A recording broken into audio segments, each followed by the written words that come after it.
Hai. Selamat datang kembali di channel Min Donghua. Kali ini kita akan melanjutkan cerita Donghua. Apotesis. Nggak pakai lama lagi, langsung aja kita ke ceritanya. Cekidot. Meskipun saat tubuh daging Yuhu sudah bergabung pada bilah pedang besar itu, tetapi pada saat ini dia membuka pola dewa untuk kembali. Dan seluruh tubuhnya itu terbungkus dalam cahaya ungu dalam keadaan diam. Kemudian cahaya ungu itu berbalik. Itu keluar dari pedang besar itu secara tiba-tiba.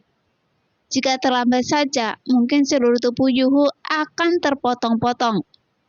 Meski begitu, Yuhu terluka parah, dengan beberapa luka mengerikan di tubuhnya. Lebih penting lagi, dia telah mengaktifkan pola dewa itu. Dan tidak akan ada kesempatan untuk kembali ke jurang reinkarnasi. Sebagai salah satu jenius terbaik di tanah suci iblis, hati Yuhu penuh dengan keengganan. Setelah direnggangkan oleh cahaya ungu, dia meraung ke arah loseng di bawah jurang. Bahkan jika Anda bisa kembali hidup-hidup, saya juga akan menjamin bahwa Anda tidak akan bisa meninggalkan alam Yin Luo. Namun, dibandingkan dengan Yuhu, prajurit iblis lainnya jauh lebih tidak beruntung. Prajurit iblis itu tidak menyangka bahwa loseng akan tiba-tiba menabraknya. Dia tidak dapat menahannya dan tidak bereaksi sama sekali.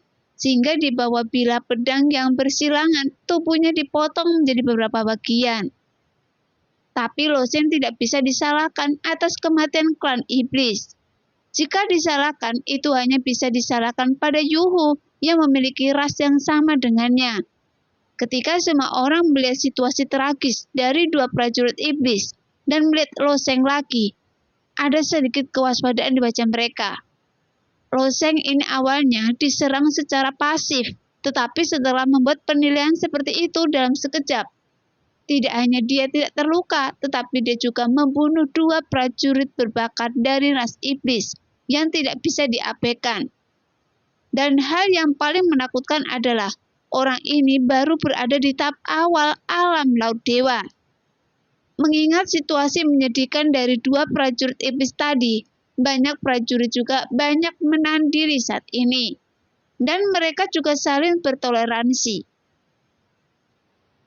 Jika salah satu dari mereka menempati celah, yang lain tidak akan bisa menekannya tanpa masalah. Karena jika terjadi kesalahan, kedua belah pihak kemungkinan besar akan terpotong-potong. Sekitar setengah jam kemudian, bilah pedang di bawah akhirnya menghilang. Saat semua orang memikirkan ancaman berikutnya, seseorang berteriak. Di bawah, ada platform di suatu tempat. Setelah semua orang masuki istana bawah tanah dan mulai jatuh menuju jurang, tidak ada yang bisa dipegang di seluruh jurang. Pada saat ini, sebuah platform tiba-tiba muncul di bawah yang segera membangkitkan pikiran semua orang. Bersandarlah! Perintah seorang wanita berambut pirang dari klan Yoye. Prajurit klan Yoye lainnya menyesuaikan posisi mereka satu demi satu dan perlahan bergerak menuju platform yang menonjol di dinding jurang. Kali ini, saat menjelajahi istana bawah tanah ini, para prajurit klan monster malam melakukan yang terbaik. Para prajurit lainnya bertabrakan satu sama lain dan mau tidak mau menderita beberapa korban. Namun ketika para prajurit klan Yoye melewati hukuman gunung pedang, tidak ada yang bisa selamat. Ayo pergi ke sana juga. Ningsu mengangguk, kemudian Aihu, Holda, dan para prajurit dari tanah suci manusia dan tanah suci iblis bersandar di satu sisi. Orang pertama yang berdiri di peron adalah seorang wanita berambut pirang dari klan Yoye. Meskipun dia jatuh langsung ke peron dengan kecepatan seperti itu, dia tidak mengeluarkan terlalu banyak suara, karena kekuatan yang didistribusikan secara merata di langkah kaki dan pinggangnya. Bukan hanya wanita berambut pirang, tapi semua klan Yoye pun seperti ini. Ketika prajurit manusia mendarat, mereka masing-masing menggunakan metode yang berbeda. Misalnya, ketika Mingsu menjalin tangannya, aliran udara dingin terbentuk di bawahnya, yang membentuk serangkaian balok es persegi di bawah kakinya satu sama lain. Es batu di bawah kakinya hancur ketika dia jatuh di peron. Namun, karena itu kekuatan jatuhnya menjadi sangat lambat dan dia berdiri dengan aman di peron. Adapun para prajurit iblis, mereka tidak memiliki ide sedikit pun. Mereka hanya mengandalkan tubuh kuat mereka untuk menabrak platform secara langsung. Tuar! Suara seperti meteorit jatuh langsung menabrak tanah, sehingga seluruh platform terus bergetar, yang menyebabkan beberapa prajurit masih khawatir apakah orang-orang iblis ini akan meruntuhkan platform. Tetapi, meskipun mereka khawatir, karakter prajurit iblis ini selalu sombong, dan semua orang tetap diam. Ketika Loseng mendarat di peron, dia melirik ke sepanjang platform yang menonjol. Di ujung peron ada sebuah gua. Gua ini, Loseng hanya ingin bertanya. Sun menjawab, ini adalah hadiah pertama dari jurang tanpa dasar. Tapi apakah Anda bisa mendapatkannya? Itu tergantung pada kemampuan Anda sendiri. Namun wanita berambut pirang dari klan Joye telah memimpin sukunya ke dalam gua. Loseng mendengar kata-kata Sun. Loseng berjalan di depan tanpa ragu-ragu, sementara Aihu, Mingsu dan yang lainnya mengikuti di belakang, dan semua orang masuk. Gua ini relatif sempit, jadi tidak ada masalah bagi ras manusia dan suku Joye untuk melewatinya. Ketika ras iblis kekar melewatinya, ia hampir mendekati dada dan punggung. Tapi mereka tetap masuk ke dalam. Hanya saja prajurit iblis itu secara alami mengutuk tanpa henti. Selain itu, suara gemuruh yang tajam terus datang dari dalam gua, dan angin kencang bertiup di sepanjang gua. Suara siulan angin sebenarnya mengandung ritme tertentu, seolah-olah seorang sedang memainkan musik. Jelas, bukan hal yang tidak terduga untuk menemui apapun di jurang ini. Jadi meskipun semua orang bertanya-tanya, mengapa ada angin kencang dan musik aneh di gua ini? Tidak ada yang menanyakan apapun dan mereka terus berjalan. Segera setelah itu, jalan yang awalnya sempit tiba-tiba terbuka dan sebuah gua besar muncul di depannya. Loseng melirik sedikit dan memperkirakan bahwa diameter gua itu mungkin selebar puluhan ribu kaki. Dan tingginya cukup untuk menampung 10 gunung. Mengingat dewa kuno ini dapat membangun jurang tanpa dasar, wajar jika gua ini sebesar itu. Dan di dalam gua ini, hembusan angin mengalir dengan kecepatan yang sangat mengerikan. Hanya saja, tidak ada bila angin yang dihasilkan dalam angin kencang ini. Karena pembuatan bila angin memerlukan kondisi tertentu. Misalnya, makhluk menggunakan hukum angin untuk mengembun dengan sengaja, atau angin kencang saling bertabrakan membentuk dengan berbagai ukuran, besar dan kecil, sehingga dapat tercipta bila angin tipis. Namun angin kencang di gua di depan kita beroperasi menurut hukum tertentu. Walaupun angin kencang ini sangat dahsyat, dan hukum angin yang terkandung di dalamnya juga sangat menakjubkan. Nampaknya karena pengaturan buatan angin kencang tersebut tidak terbentuk bila angin. Lihat, apa itu? Sepertinya ada pohon anggur kematian yang tumbuh di sisi gua. Itu benar-benar tanaman anggur ungu. Hei, apa Anda tidak melihat ini? Di atas pilar batu itu ada sebidang rumput roh api Huayun yang tumbuh di sana. Sekarang, entah itu klan Joye, klan manusia, atau klan iblis, ketika mereka menemukan bahwa gua itu dipenuhi dengan harta karun jenius, mata mereka membelalak. Bagaimanapun harta karun jenius ini sangat berharga, bahkan untuk tanah suci kelas 10. Bagaimana menuju ke sana? Bisakah kita terbang ke sana?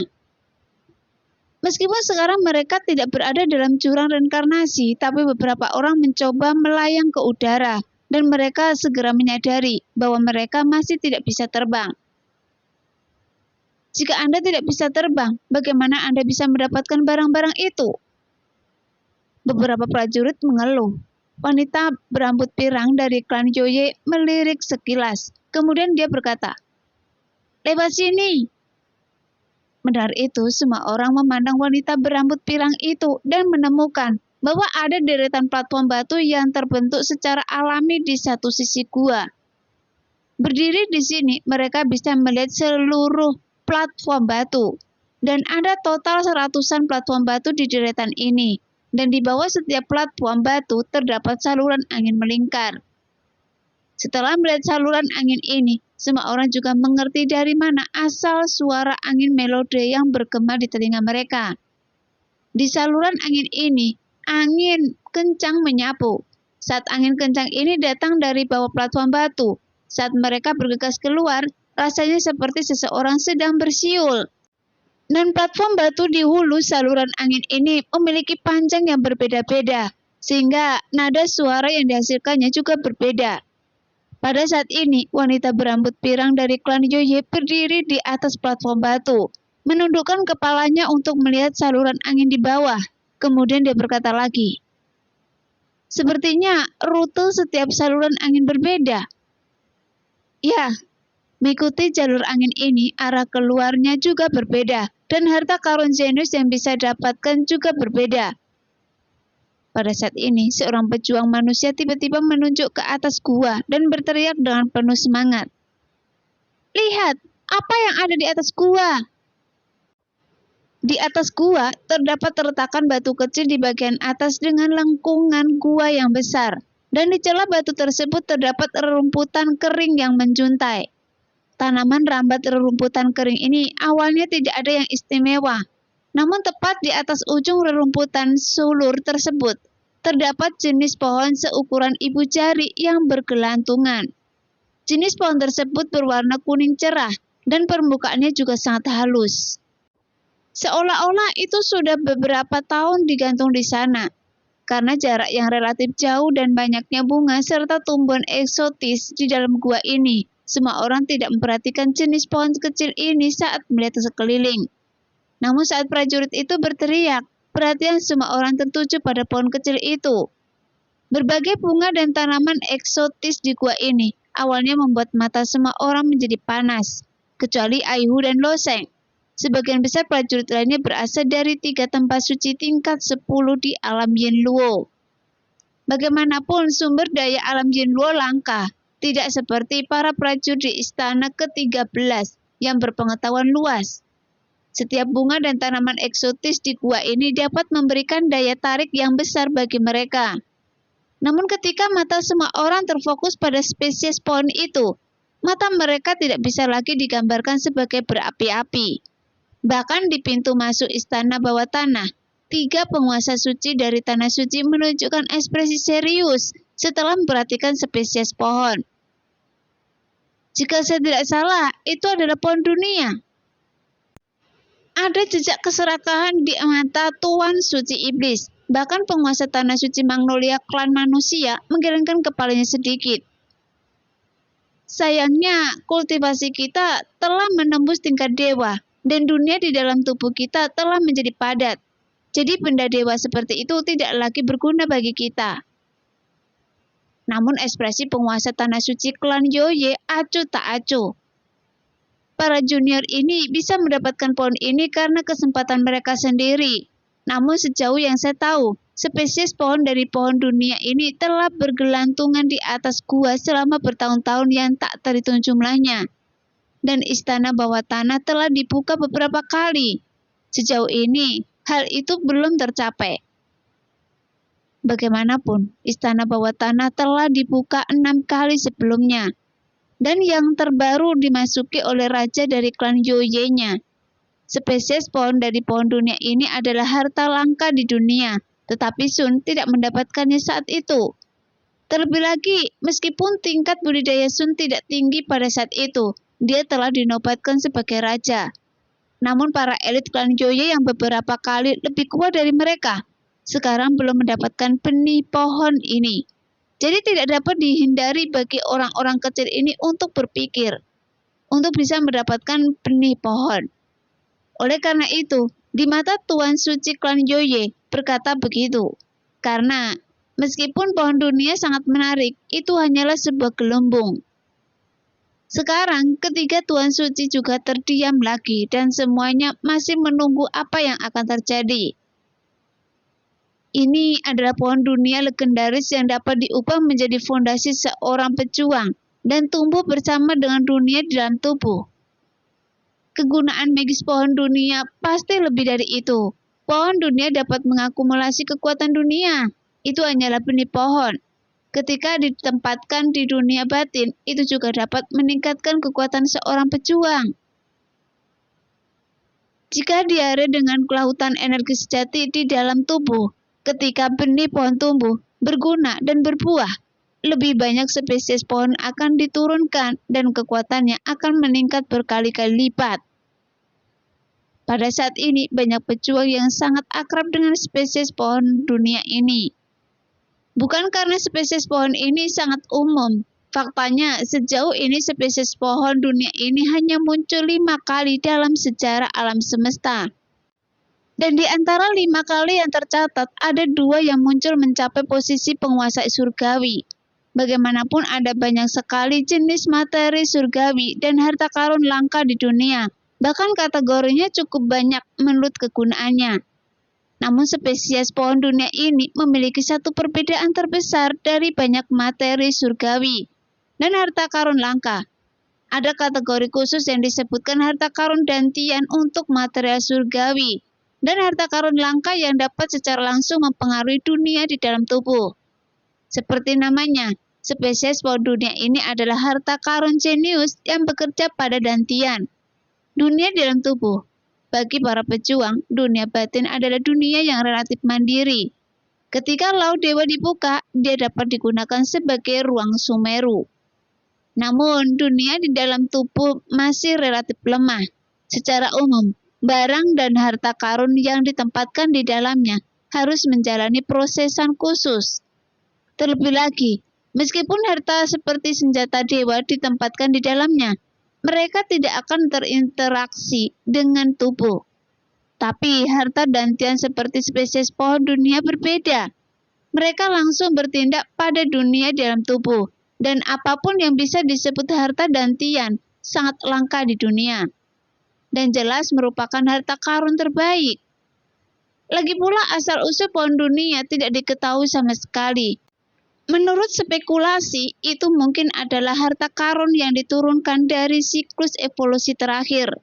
Dengan kata lain, jika Anda menggunakannya, Anda akan kehilangan satu sekarang, tidak mungkin untuk tidak bergerak.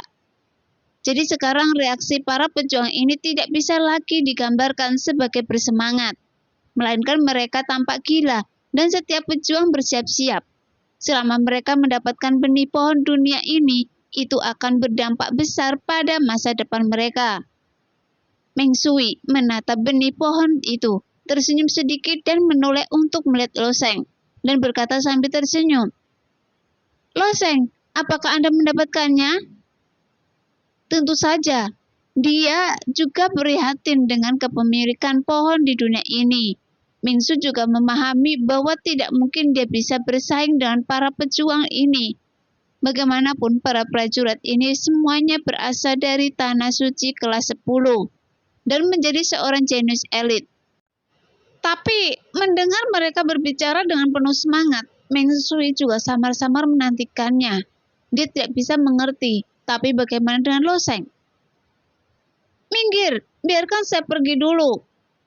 Pada saat ini seorang prajurit iblis kekar menyingkirkan prajurit lainnya dan melangkah maju. Platform batu yang terbentuk secara alami itu dihubungkan oleh jalan setapak di tepi gua. Prajurit iblis berjalan di sepanjang jalan setapak, melihat pohon dunia di atas gua, dan kemudian melihat deretan platform batu di depan. Ada juga ekspresi keraguan di wajahnya. Para pejuang yang hadir mungkin sudah memahami bahwa ada terowongan angin di bawah setiap platform batu. Selama Anda melompat dari platform batu, Anda pasti akan terlibat dalam angin kencang dan turbulensi. Meskipun hasil dari setiap platform batu berbeda-beda, karena penguasa surgawi kuno mengaturnya seperti ini. Pasti ada angin kencang dan arus turbulen di bawah platform batu, yang dapat mendorong prajurit ke puncak. Tapi masalahnya ada ratusan platform batu di depan mereka. Ada banyak stalagmit di dalam gua ini. Di setiap stalagmit terdapat harta langka yang tumbuh. Jika Anda berjalan di atas platform batu manapun dan menari di tengah angin kencang, Anda mungkin bisa mendapatkan sesuatu. Jika tidak ada pohon dunia di puncak gua, saya khawatir tidak akan ada keraguan. Setiap orang akan memiliki kesempatan untuk mendapatkan satu atau bahkan beberapa harta langka dan pergi dengan puas. Namun sekarang, dibandingkan dengan pohon dunia, harta karun langka lainnya yang awalnya bagus, sekarang kalah dengan sampah. Prajurit iblis ini dapat dianggap sebagai orang yang tegas. Setelah ragu-ragu beberapa saat, dia menggetakkan gigi dan bergegas keluar. Namun, dia tidak memilih platform batu tertentu, tetapi langsung melompat ke udara. Saat dia melompat keluar, tubuhnya yang besar langsung terlibat dalam arus yang bergejolak. Kekuatan angin kencang begitu dahsyat hingga tubuhnya yang seperti gajah, seperti daun ketika bertiup angin kencang, mengalir ringan di dalam gua sepanjang lintasan tertentu. Arus turbulen ini mengalir deras ke atas. Seorang prajurit klan Joye berteriak dengan penuh semangat, sehingga wajah para prajurit lainnya tiba-tiba menjadi gugup. Hanya ada satu benih pohon, dan benih itu sepenuhnya ingin diambil oleh prajurit iblis itu. Namun saat mereka gugup, angin kencang dan turbulensi yang awalnya membawa prajurit iblis ke atas, tiba-tiba menyapu ke bawah. Dan prajurit iblis dalam angin kencang dan turbulensi ini tidak melawan sama sekali. Peluang hanya bisa seperti daun, melayang ke kedalaman gua dengan angin kencang. Namun beberapa prajurit dengan penglihatan yang sangat baik dapat melihat keengganan di wajah prajurit iblis tersebut. Untungnya, ketika prajurit iblis itu berjalan mengelilingi pilar batu, dia mengulurkan tangan dan meraih di pilar batu tersebut. Dengan pengalaman prajurit iblis ini, semua orang menjadi berhati-hati. Mereka tidak mau mengambil langkah ini dengan mudah.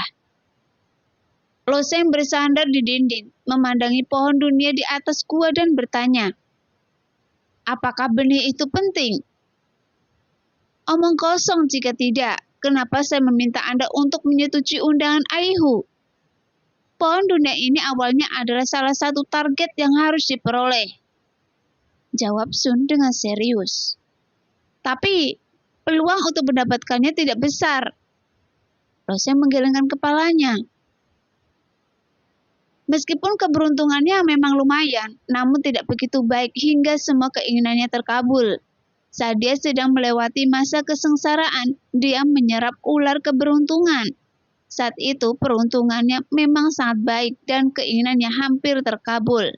Tetapi waktu pemeliharaannya sangat singkat. Jika dia dibiarkan menyerap beberapa ular bambu penghancur keberuntungan, sekarang dia pasti akan mendapat pohon dunia. Peluang Anda memang kecil, tapi saya punya cara, kata Sun sambil tersenyum tipis. Karena Sun mengatakan dia punya cara, Loseng tidak banyak bicara, tetapi berdiri di samping dan menyaksikan apa yang terjadi.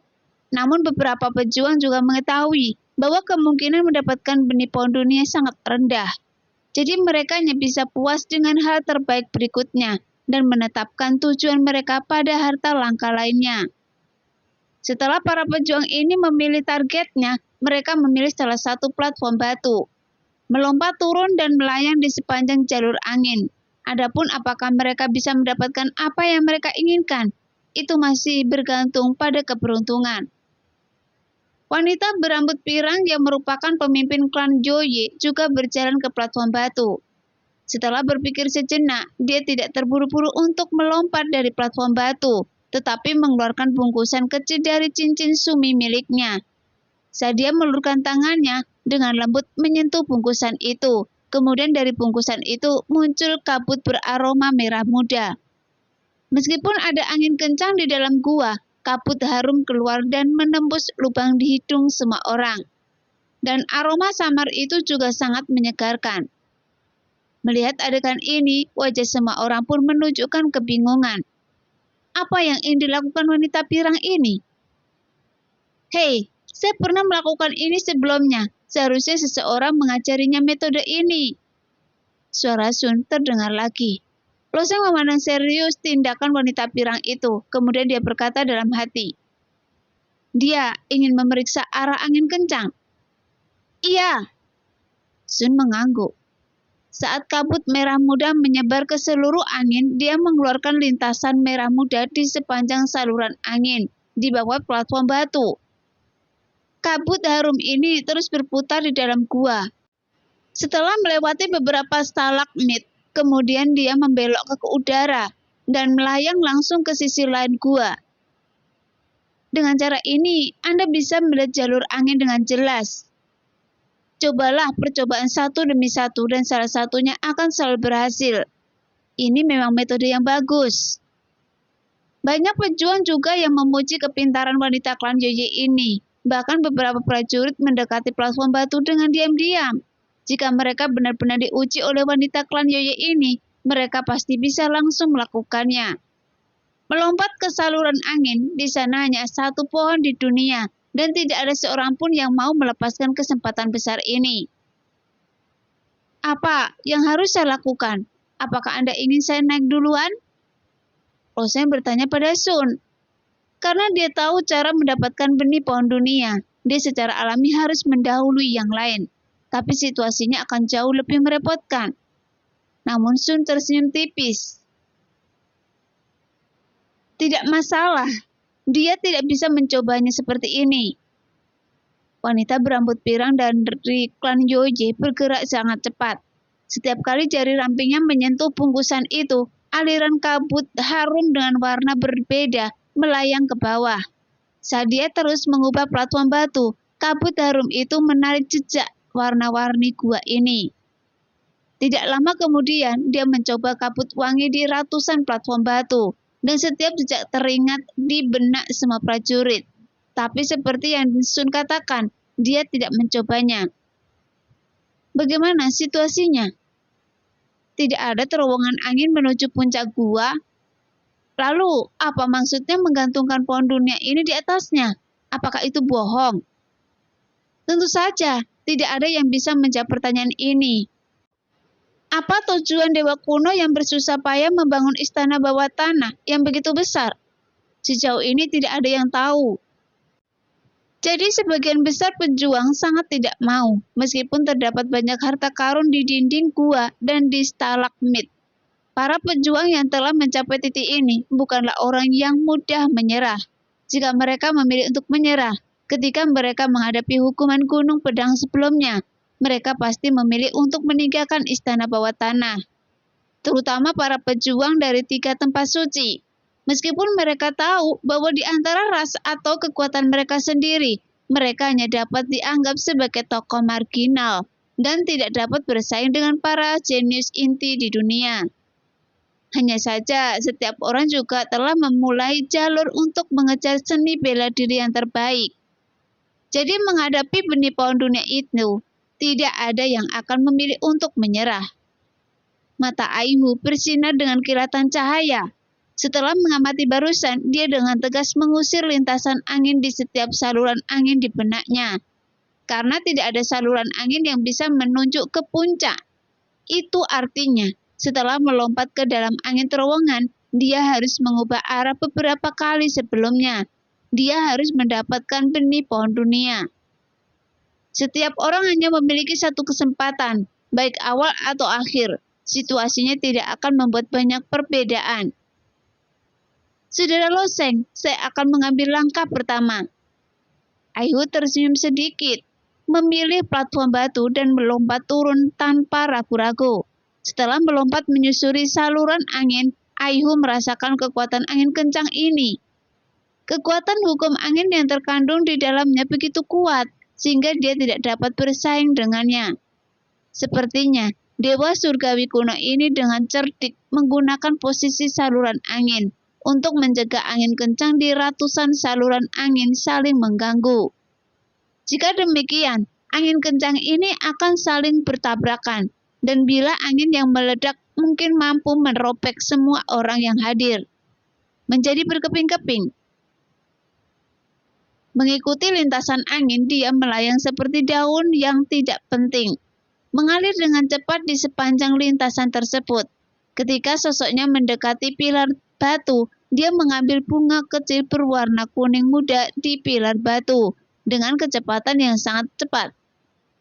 Ini adalah bunga kembali dan harta karun jenius yang sangat langka, dapat disempurnakan menjadi pil pengembalian sejati, dan hakikat sebenarnya bisa dimurnikan menjadi lebih murni, yang sudah masuk kategori punah di dunia. Jalur angin ini telah direncanakan oleh Aihu sebelumnya, dan bunga pengembalian sejati ini juga sedang dipertimbangkannya. Saat Aihu menangkap bunga kembali ke sejati, dia tiba-tiba menabrak pilar batu. Kekuatan yang meledak dengan kuat mendorongnya dari satu saluran angin ke saluran angin lainnya. Pada saat yang sama, dia menggertakkan giginya. Tiba-tiba retakan muncul di antara alisnya. Sebuah batu biru kecil mengeluarkan cahaya hijau samar dan dia membuka pertarungan abadi gerbang Gyo. Setelah beralih ke saluran angin, Aihu tidak berhenti sama sekali. Saat tubuhnya berguling, dia membidik stalagmit lain dan tiba-tiba melangkah maju. Dia melompat ke atas seperti ikan yang memantul di sungai. Anak itu dekat dengan pohon dunia.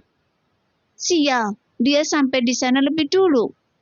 Aihu dapat melihat ini dan kemudian mengubah arah beberapa kali di dalam gua, mengubah jalur angin untuk mendekati spesies pohon dunia. Pejuang lain mungkin tidak dapat mengetahuinya, tetapi mereka masih memiliki keraguan dalam hati, dan mereka hanya ingin menunggu dan melihat apa yang akan dilakukan orang lain. Melihat Aihu semakin dekat dengan benih pohon dunia, mereka yang awalnya menunggu dan menonton, tentu saja menyesal di dalam hati mereka. Mereka seharusnya mengambil langkah ini terlebih dahulu jika mereka mengetahuinya lebih awal.